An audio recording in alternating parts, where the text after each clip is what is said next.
everyone. Welcome back to I'm Just Sayin, where we say just about anything we want, including explicit content. The show is for mature audiences only, where discussions happen without adult supervision. Real people, real conversations, real fun. Welcome to episode 10. Yeah, made it. Today I want to talk about things I like, love, passionate about, maybe obsessed with. We're going to start with water. Yeah, it may seem silly, but I am obsessed. I have to have my water bottle like in the car, by my bed, at work, in my purse, no matter where I go. I have to have water.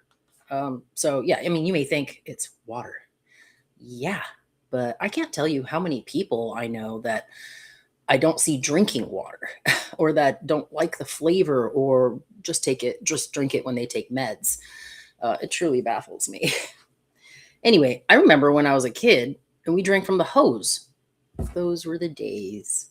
And now it's all about water bottles. I know. Wah, wah. Movies, another thing I love. I love movies. I love to go to the theater often enough. And I watch a lot of movies at home. I mean, a lot. If you ever have trivia, I could be your gal. I'm just saying. This is a huge one for me. Music. Yeah. There's quite a few of these that are huge for me, hence the episode. But music. I mean, if you were on an island, like a deserted island or whatever, right? What must you have? You know, some people might pick a weapon, or some people might be like, I want food, I want a TV. Okay, sure. Figure it out. I mean, I could figure out a way to filter water or hunt, fish for food, I can make weapons and structures with the island's natural resources. So what must I have? Music.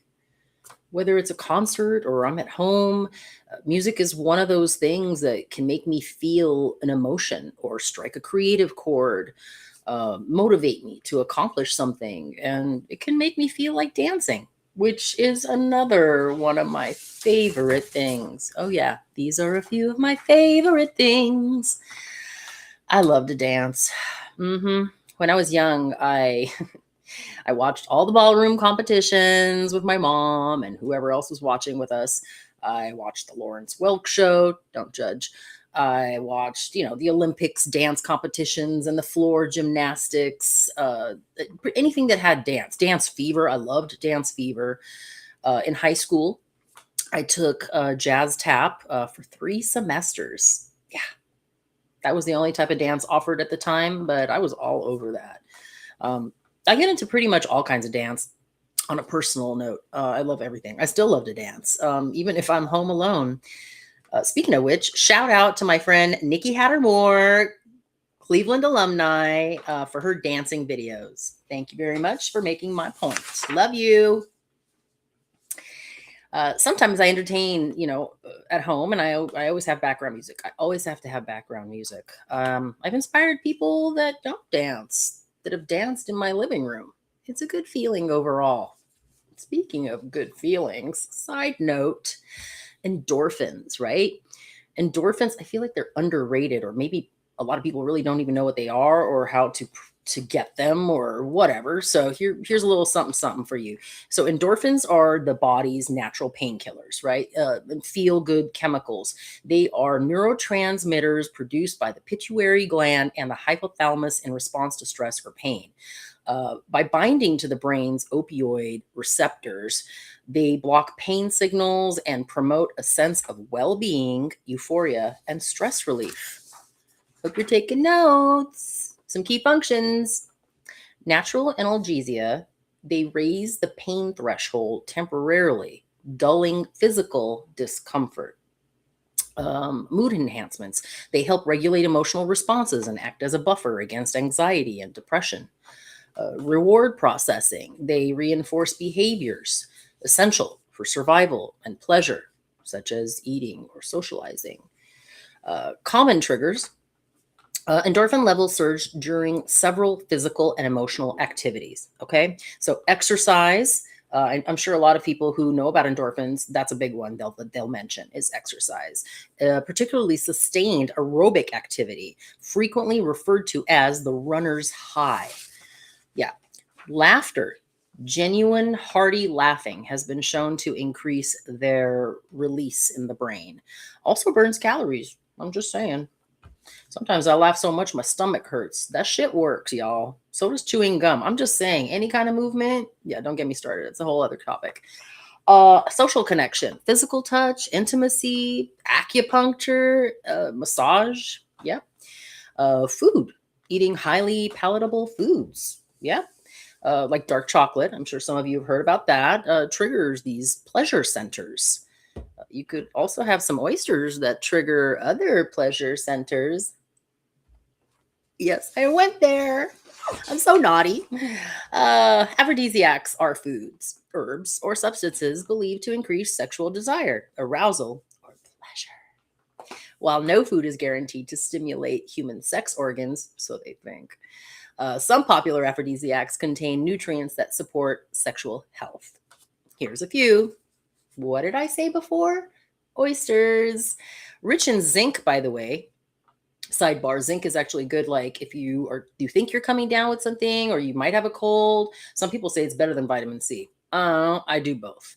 Also, my vitamin C is like freshly squeezed orange juice or like tart mandarins, like bomb diggity. But anyway, sorry, sidebar, right? Squirrel. Oysters, rich in zinc, which is vital for testosterone production. Guys, are you listening? Anyway, chili peppers contain capsaicin, which increases heart rate, endorphins, and sweating, similar to the physical responses during sexual activity. Pomegranates, known for their many seeds representing fertility, studies suggest the juice may help lower cortisol levels, potentially freeing up testosterone. Yeah, I need to get me some more of the pomegranate juice. Nuts. Yeah, I'm not saying you're crazy. I'm saying nuts, almonds, and walnuts help improve blood circulation and heart health, which can positively impact erectile function. Not judging, just saying.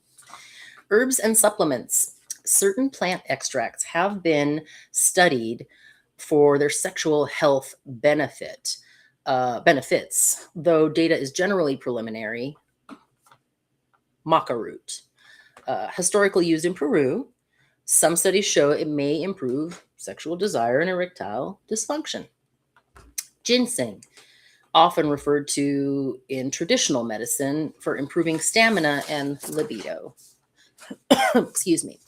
Yahimine, derived from the bark of an African tree. It has physiological effects that increase blood flow, but it requires prescription and can cause significant side effects. Apparently, stay away from Spanish fly.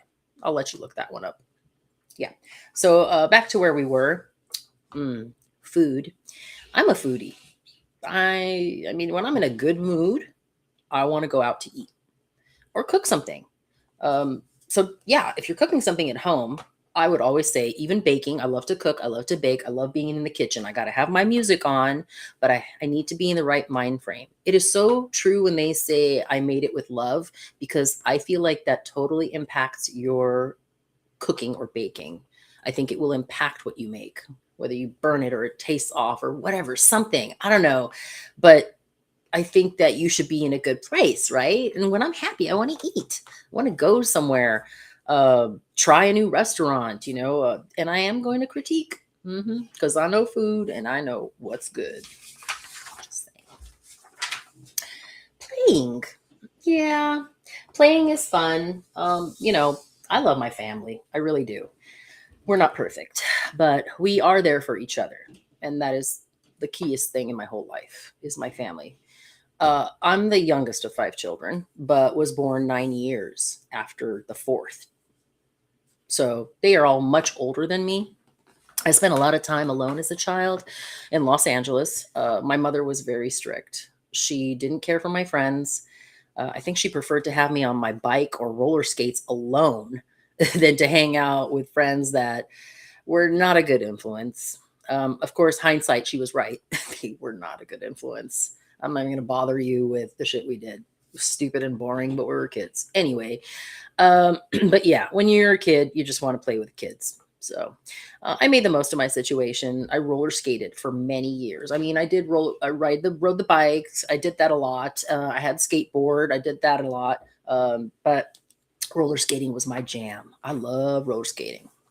So yeah, I did that for many years. Although I rarely do now. I still have a pair in my car trunk. I love my classic skates. It brushes off the dust of everyday life. Yes, it does. Well, I also happen to love another great one for me, animals. I got a German Shepherd puppy when I was 10. Yeah, that dog was like my little brother. My dog was fully trained by a professional. Even the commands were in my language. Yeah, so that dog and I were inseparable until we had to put him down when I was 18. He had a thyroid function, popular, by the way, in German Shepherds. And yeah, the cancer became unbearable. So that was the first loss I experienced. I love that dog like a little brother, and his picture is still on my desk. Can you see that? Oh, there we go. I think that's good. Love you, cutie patootie. Also love wolves. I really do. Probably got more into them after my dog passed. But anyway, back then my favorite was Canis lupus. I was like, ooh, gray wolf. I learned the scientific name, Canis lupus. Anyway, I do love them all, though. I love wolves. I just love the whole canine thing. I love big dogs, mostly, if I'm being specific. Yeah. Don't really like the small. Sorry if I sound like a snob. Sorry, but not sorry. I'm not into the chihuahuas and the French bulldogs or pugs. Not my jam. I barely can deal with medium-sized dogs. I mean, they're cool. Cool. All right. I'll accept. I accept. In any case, I'm going off the Richter. Yeah. So I do love wolves, but that doesn't mean I'm going to go to the forest and look for them. Like, oh, wolves, let's play. I'm going to go find me some wolves today. I can hang out with. It doesn't work like that. Just like you wouldn't go on a safari and have lunch with lions unless you expect to be lunch. Yeah. Animal connection starts with respect and patience. In any case, I love animals. I talk to the ravens, the squirrels, the lizards, the rabbits, pretty much any creature that crosses my path. If the same one comes around often enough, they will know my sound and the space I inhabit. One day I spent time leaving a trail, luring a squirrel to my porch, right? To collect the nuts by my front door. So little tables out there, and I put some nuts right there. It's right by my door, so I can see them.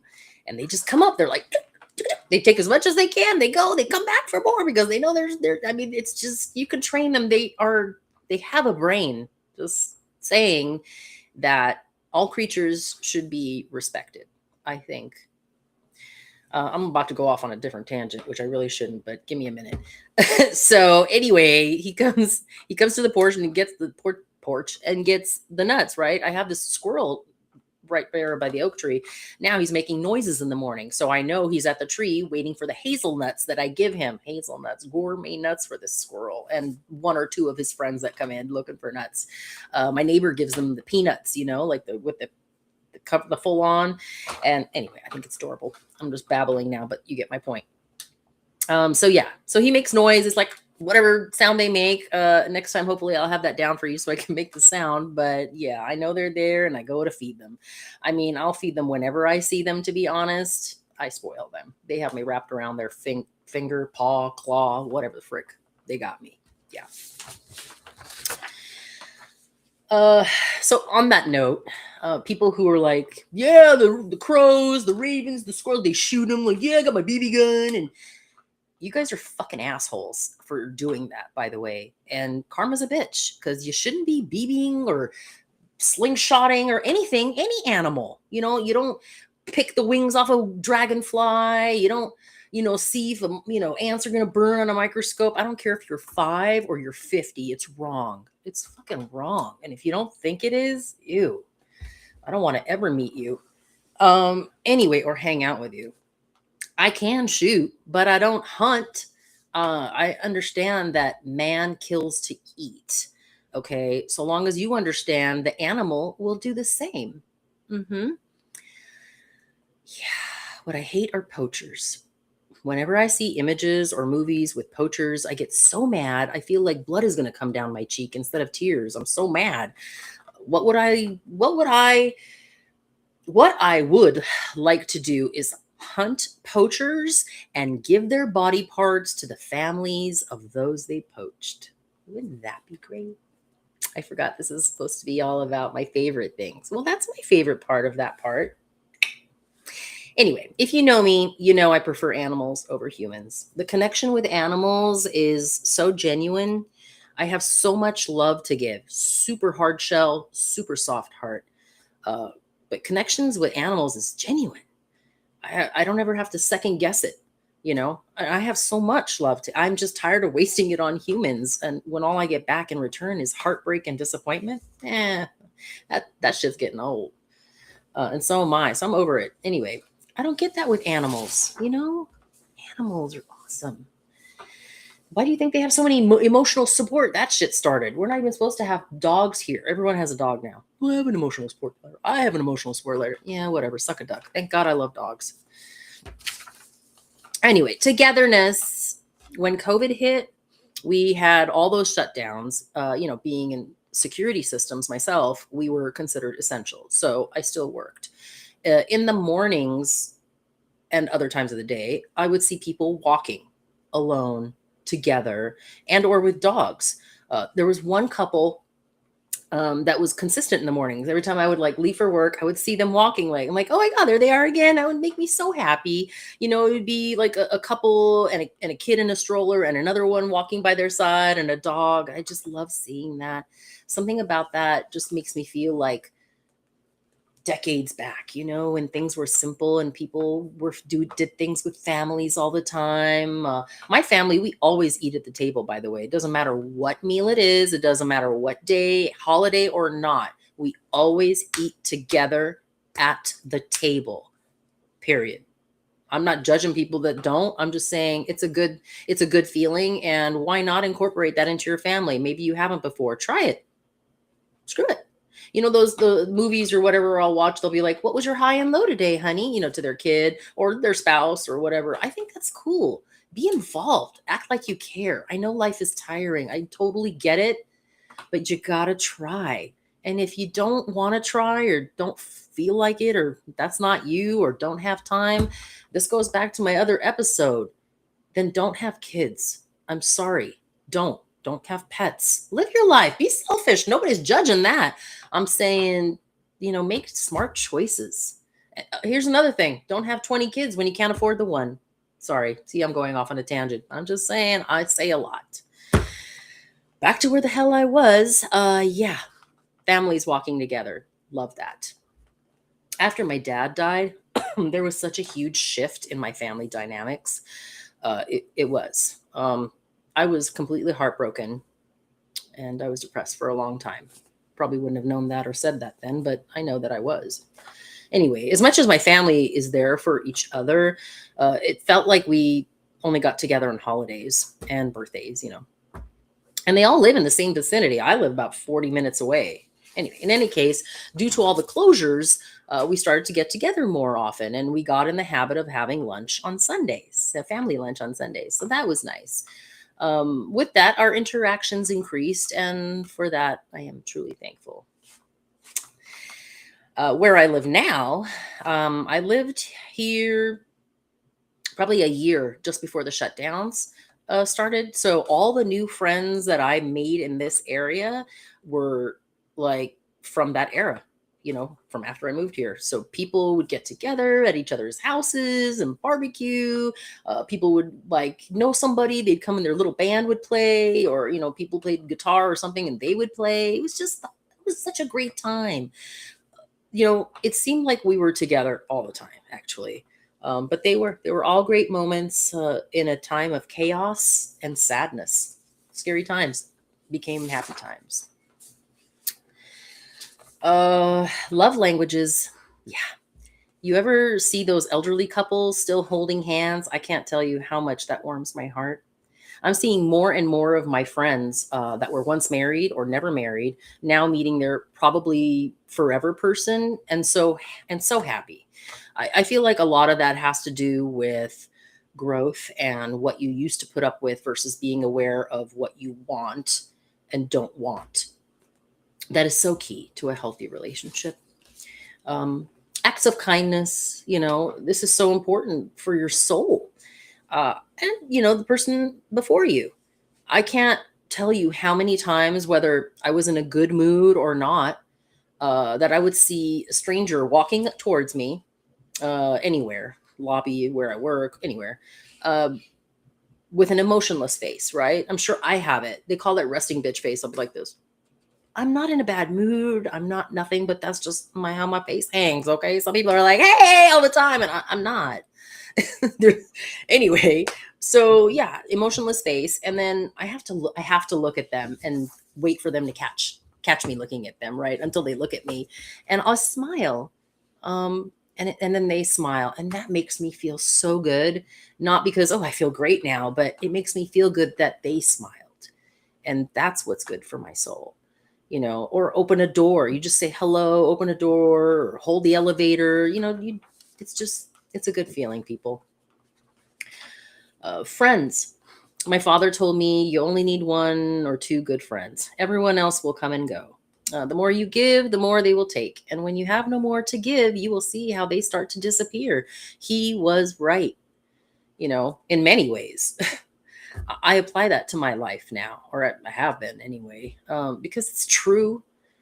The people I spent money on or bought things for or treated meals, they're all gone. They don't come around. They only come around if you call them, or you say, hey, again, giving or offering, approaching. It's like not even thinking of their own. It's always you doing, always you thinking. I'm done with that shit. Tired. I have two classes of friends I interact with or even hang out with. And then there's friends that I can count on. And I can only count on those in one hand. Yeah. And I consider that my close circle. And that's all I need. So in closing, yeah, plant kindness, gather love. And then before I go, I'm going to do a little tea time with tango. I haven't done that in a long time. And so I'm going to do one today. And so the one I picked is never regret your mistakes. Admire the courage it took to attempt the unknown. That's right. And on that note, shout out to my network, ASN. They brought us here. Shout out to my fellow buddies at Yeah, uh-huh. And yeah, thank you for joining me. Thank you all for tuning in. Hope you liked the show. And if you didn't, I don't know, scroll on. Don't troll on. I'm just saying. Yeah. Till we meet again.